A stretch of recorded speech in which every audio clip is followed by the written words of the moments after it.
vivre par la foi, quand la personne, elle vit par la foi, elle ne peut pas croire à quelque chose qui est irréel. Dieu n'est pas un Dieu de fantaisie. Fantaisie. Dieu n'est pas un Dieu de fantaisie. La personne ne peut pas vivre dans l'attente des choses. Par exemple, il y a des personnes qui vivent dans l'attente des choses. Elle attend, elle attend, elle attend, mais elle ne reçoit pas. Et quand elle ne reçoit pas, elle vit la vie comme si cela serait normal. Ça veut dire que la foi de cette personne, quelque part, elle est théorique, ou même éphémère, irréelle. Elle croit à une chose, et si cette chose ne se produit pas, c'est la même chose. Ça, c'est une fantaisie. Quand il y a une certitude, quand il y a une foi basée sur la parole de Dieu, tout ce que la personne, elle croit vis-à-vis de la parole de Dieu doit s'accomplir. Amen, Église.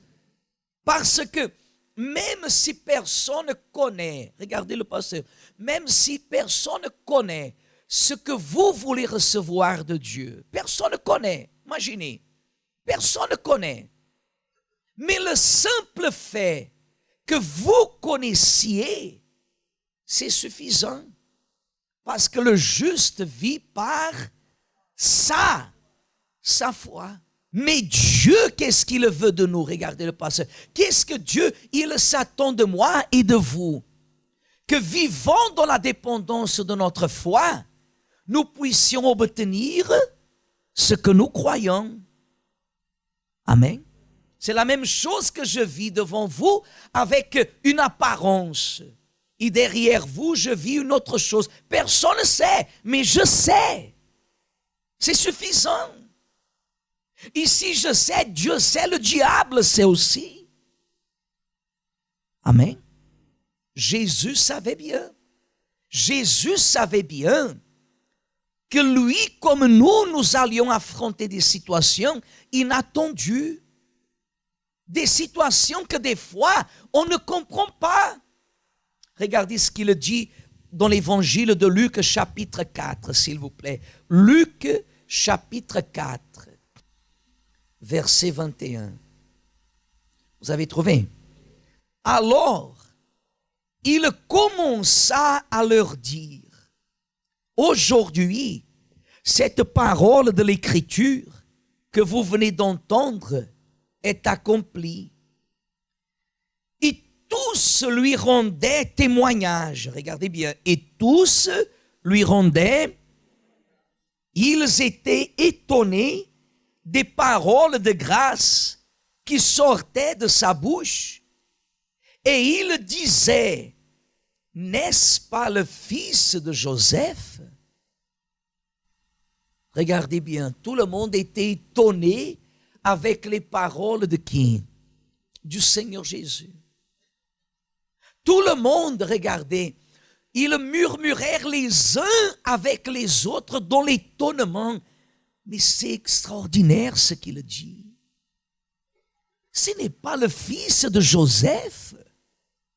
C'est-à-dire, comment il parle des choses qu'on n'a jamais entendu parler. Dans d'autres termes, c'est merveilleux, c'est fantastique ce qu'il parle.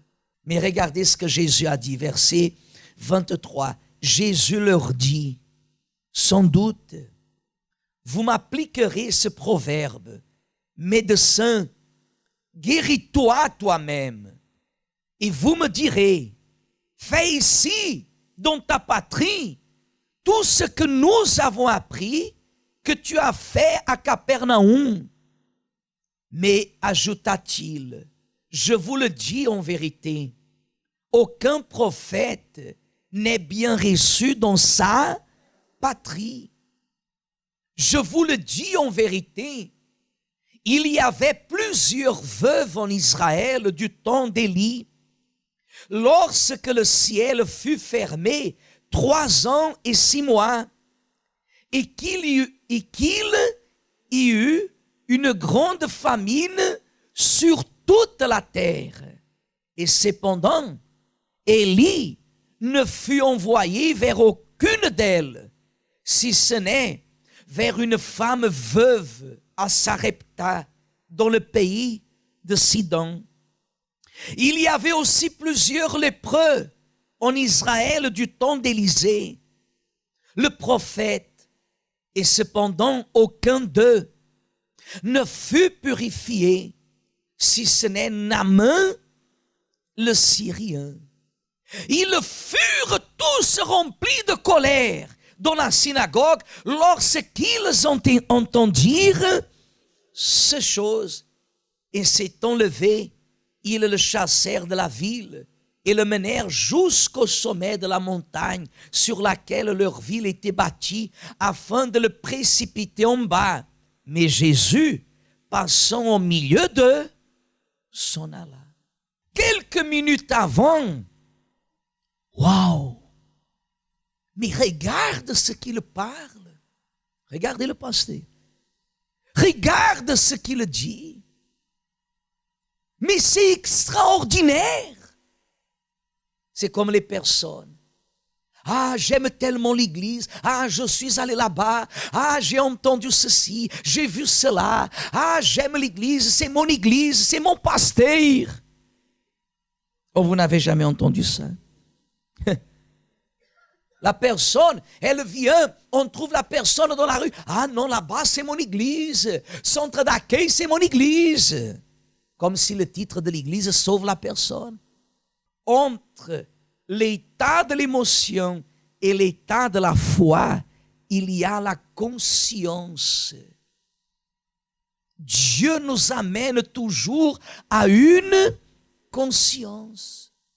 Quand Jésus a entendu ces paroles de ces hommes, Jésus, il a coupé le sentiment, l'émotion, et Jésus a dit, certainement, vous allez parler, vous me parlerez de ce proverbe. Quel proverbe? Hein? Médecin, guéris-toi toi-même. Vous et moi, dans notre vie, nous allons passer par des moments identiques à ces moments que Jésus, il a passés. Ou après avoir des fois obtenu des grandes victoires, des grandes choses, il y a des moments que vous allez entendre de la bouche des uns et des autres. Mais qu'est-ce que tu vas faire dans cette église? Que gagnes-tu d'aller dans cette église? Tu vas là-bas, tu fais ceci, tu fais cela. Il regarde les problèmes que tu es en train de vivre. Mais quand la personne, elle a la conscience de la foi, qu'est-ce que Jésus a laissé clair? Lorsque le prophète Élisée a été envoyé, il y avait plusieurs veuves, mais à combien il se s'est révélé? À une seule, que c'est vous, que c'est moi. Est-ce que vous comprenez? Cette assurance que vous avez en vous, que Dieu vous a choisi et que la parole vous est révélée, anéantit toutes les autres pensées, attaques, que l'extérieur, ce qui vous environne, vient contre vous. Quand ces choses viennent contre vous, quand les doutes viennent contre vous, quand les combats viennent contre vous, lorsque les situations viennent contre vous, et des fois, elle vous accuse par un moment passager. Il semble même que ce qu'ils disent est vrai. Est-ce que vous comprenez? Parce que Jésus a dit, vous me diriez, médecin, guéris-toi. Quand est-ce que Jésus a entendu ça? Quand est-ce qu'il a entendu ça? Quand il était sur la croix. Tu as guéri tellement, guéris-toi. Tu as sauvé tellement, sauve-toi toi-même. Il n'y a pas de réussite, il n'y a pas d'établissement si vous et moi, on ne passe pas par ces moments-là. Mais quand la personne, elle croit, elle est ferme. Quand la personne, elle croit, elle ne doute pas. Elle peut être en train de vivre un moment difficile, une situation difficile. Mais la personne demeure comment? Ferme. Dieu des fois permet que nous soyons amenés à l'extrême où nous sommes seuls. L'évidence est là. C'est la réalité. Le problème est là.